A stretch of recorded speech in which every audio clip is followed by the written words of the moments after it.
One time Ananda, who was the Buddha's cousin and attendant,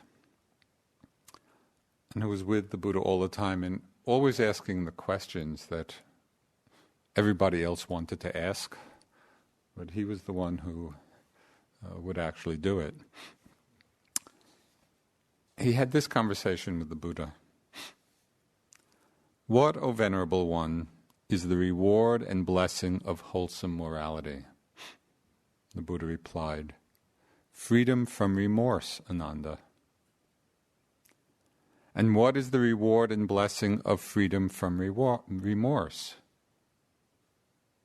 "Gladness, Ananda."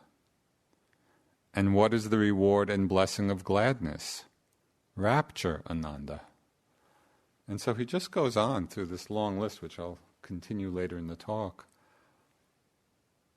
of how each quality leads in a very natural way to the next.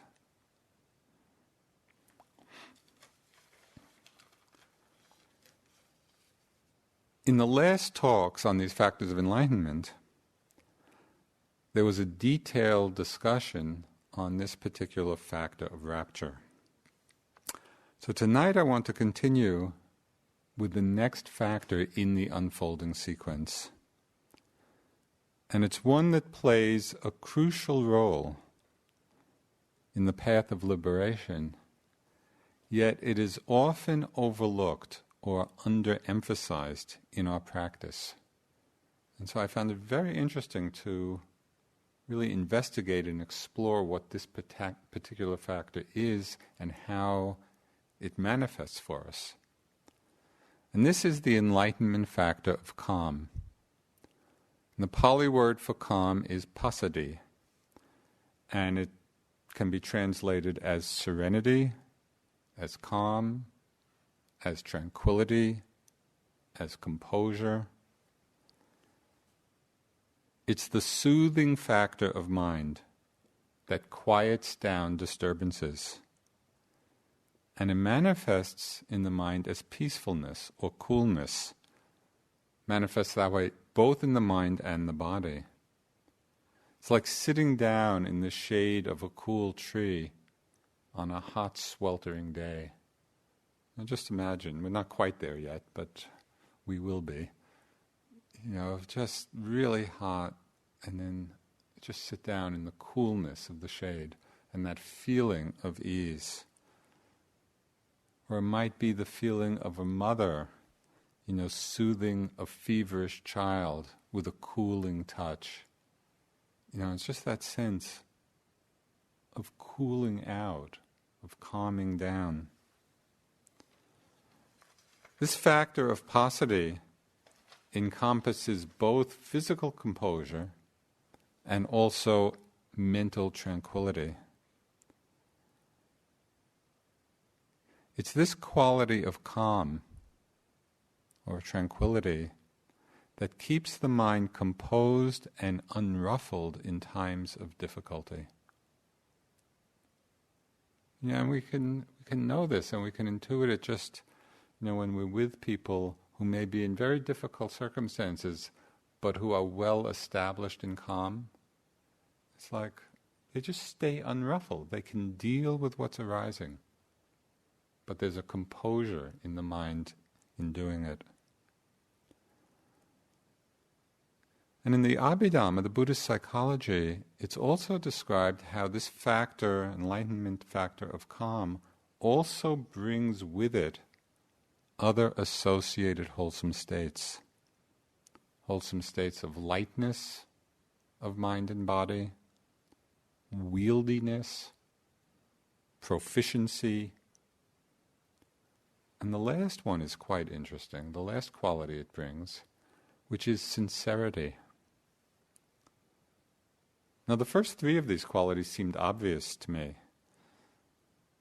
The lightness, the wieldiness, the proficiency, you can kind of see how that comes with calm. But then when I read, it also brings sincerity, or in some of the translations it says rectitude, uprightness of mind, straightness of mind. It was interesting to reflect on how that comes about through calm. When our minds are tranquil, when the mind is undisturbed, there is a natural genuineness, a natural honesty that's there. There's a freedom from duplicity in that calm because we're at ease. The mind is at ease.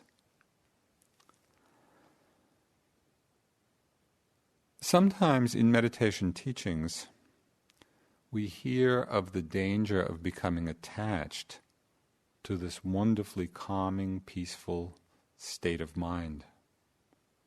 And I've heard it often, from my teachers, like, don't get attached to it.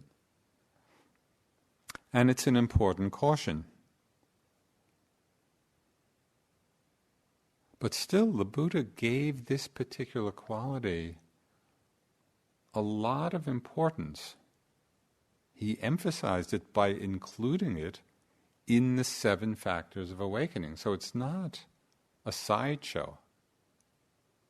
Calm is a central factor in this whole path of liberation. And so it's worth really exploring both what it is, how it can be developed.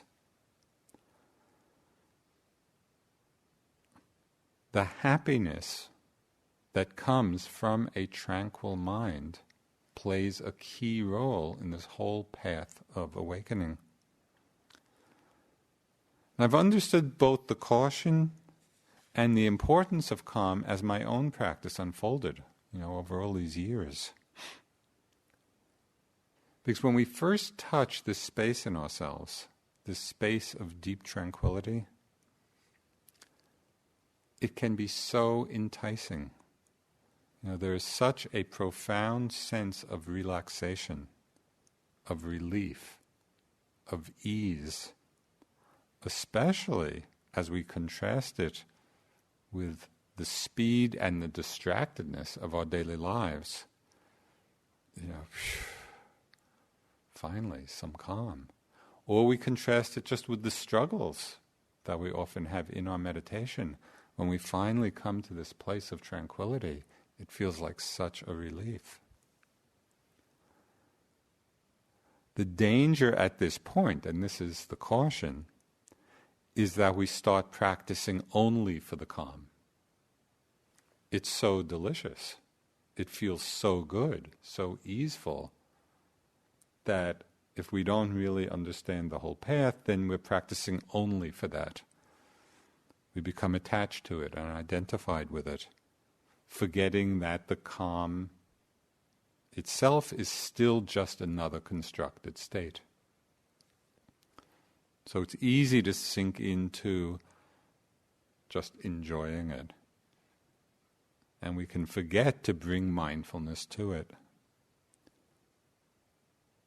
So here the Buddha gave some very direct instructions in the Satipatthana Sutta about working with calm and all the factors of enlightenment. And the instructions are very clear.